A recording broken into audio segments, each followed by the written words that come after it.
My topic is leading educators on or at or in online pedagogical dispositives. So I decided to talk about this because there are many reasons for it. I suppose to say that I'm doing I did, and I'm still doing it, a lot of research in this field, and I'm occupied by this phenomenon, I would say, since 2011 or 2010. And I can say that when I was a bachelor level student, I started to learn how to type in Word document. That was 2008. So ever since that, I did a lot. So now I'm leading educators, and I'm doing a lot of revisions when it comes to online education from many different global journals. So I'm helping them to improve this field. So I want to tell you this, that it is possible to work in this field, and it is possible to study it from zero and to come to this like advanced level. Just to point that online education, as education itself has three scales: formal, semi-formal, and non-formal. Just like the school has three scales, like formal school, semi-formal educations in education out of the formal context, and non-formal interactions with friends, peers, traveling, or many different ways where we are exploring and learning about the life. When it comes to development of online education, we're supposed to understand that not in every country, like Matteo said, like Blaženka said before, and Mehmet as well was telling about integrating people in one world context. And this morning we have been listening a lot of topics in this context, that in many different parts of the world, we don't have the same manifestation of online education. And of course, even though that in every single part of the world, they still have traditional education, and they still have schools, and everywhere in the planet, people are still using pen, paper, like a whiteboard, and still those things that are related to the formal things. So when it comes to online things, there are a few reasons, like social, economical, like technical development of one country, legal and political system, civilization, and of course cultural things that people would accept it as a normal thing. And I remember when I was teaching online 2012, when I was telling about this in my city, people would just look at me and say like, oh, okay, like that's something, that was something a little bit weird. But later on, a lot of friends call me and said like, oh, look at that, now you have online things, everyone is teaching online. And I said, now I can quit because everyone is online. So when it comes to this thing that we're supposed to understand, that online things and online education, so basically it's also related to formal institutions or semi-formal centers, that now there are some platforms where we are learning things, and non-formal things that are related mostly to the social networks. And I was writing a lot of papers about that as well. To put this education in the context, I decided to use a couple of theory, like Taylor's theory of development of distance education, that we're supposed to understand that every single generation, and we are also being a part of development. Tomorrow, someone is going to use our knowledge and continue with this development. That online platforms are new learning centers, just like classrooms. And we also supposed to understand that we seems to be that our time is going to again run, so we need to reload a link again.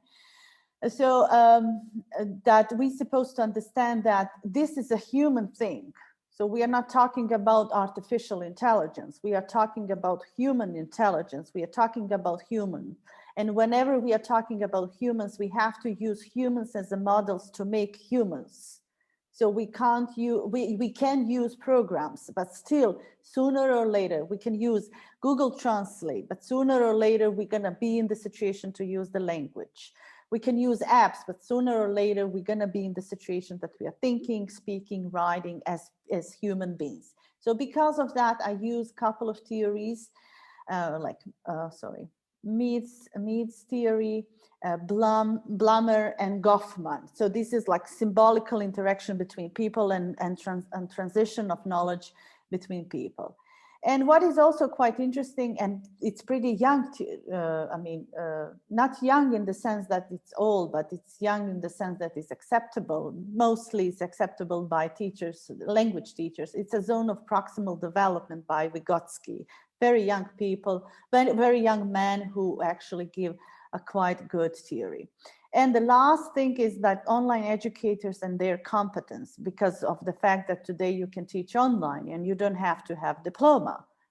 You can have like a high school diploma and certificates and you can teach online. But they are different forms of education. As I said, it's always the matter of what do you want. In the context of formal education, we're supposed to understand that when people are teaching online, when we were in the crisis, in a context of this, we as associations supposed to respond to things and stimulants that are in the environment. When people were dealing with online things and they were switching to this way, we always give some messages in the sense like you have to be related, no matter are you going to be online, you have to be related to you. Who is your principal, to your school, to your minister, national minister, and the things that you are doing, because you are guiding and leading people through this curriculum. And if those teachers who are teaching online, of course, they're supposed to support this form and they're supposed to be integrated in this context as supporters of the system. So this is something that we're supposed to understand. When it comes to non-formal education, that is usually at the platform, and we have relationship that is mostly oriented to students. Student is the boss, not the principal like used to be in the formal education. So student is the boss. The student is the one who is giving requests, asking for things, and you're supposed to give a program, curriculum, change methods, adapt your leading style, and everything that is related to the student. So the student is the one who is leading, basically leading you, and you are actually leading student in this context. So this is a little bit different organization. When it comes to online educators as leaders, we're supposed to understand no matter are they going to be informal, semi-formal, or non-formal, they are supposed to understand three main points: to lead and to be guided. So we are not alone in this process. To lead a learning process, because they are teachers, and to lead students. In online context, there are many different platforms like MOOC, like Udemy, where you don't think about the student, but you also have platforms where you have to think about the student and you have to support student.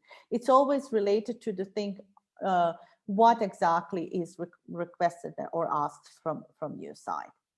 And it's again related to the fact, where do you teach and how do you teach?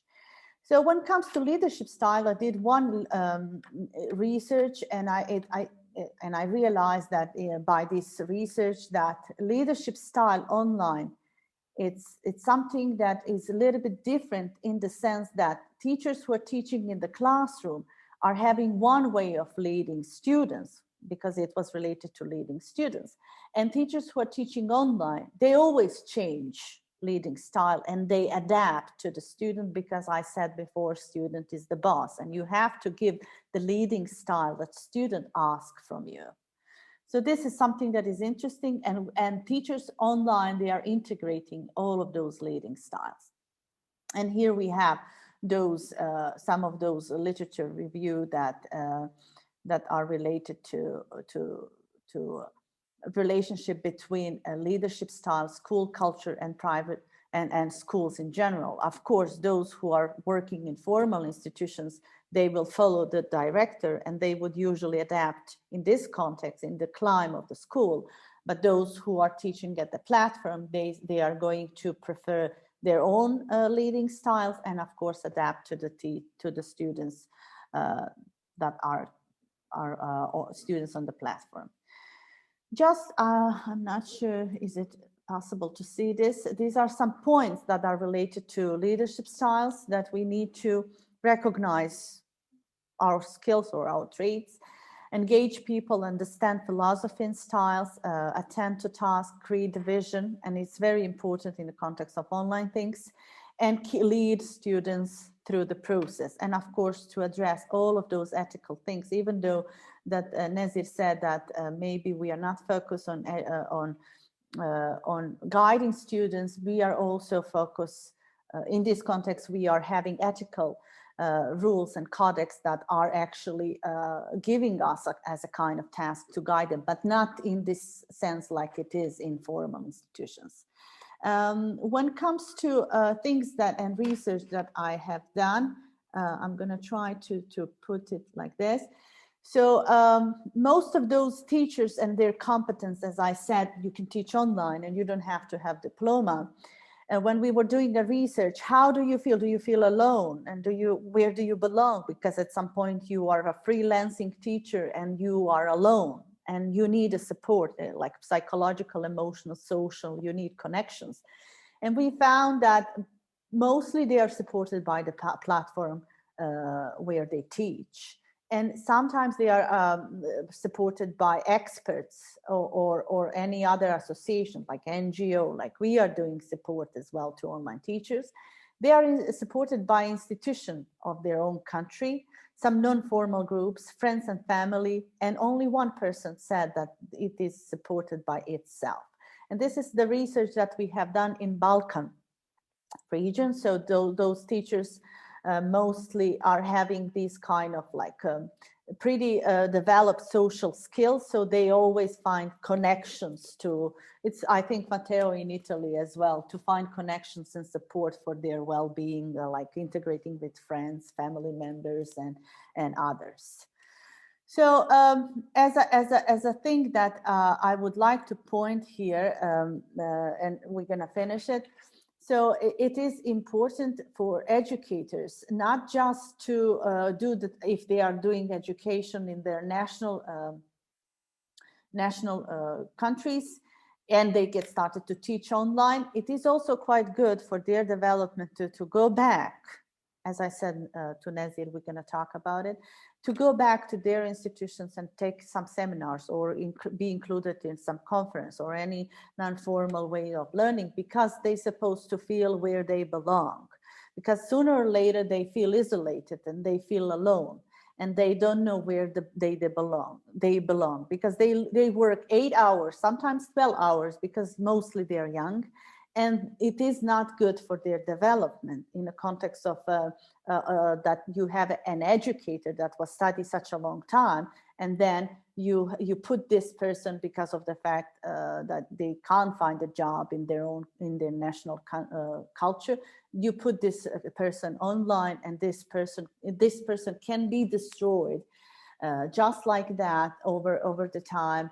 And can burn out in about 2-3 years. So that's why we are actually always saying that no matter how you are going to, like how good you're going to earn online or how good connection you're going to have it there, it is important to continue your education, to go back, to find certificates, to be integrated, to relate to many different institutions or non-formal educational centers, also to be related to those centers on the platform, to not feel alone, to not be isolated, because of course, as we know, at some point, it's not good for the mental health. I think we're gonna stop here now and we're gonna go back, so maybe with some questions, because we need to take a break, maybe 2 minutes, and we will reload to the same link. Thank you for your attention and for participating in this session.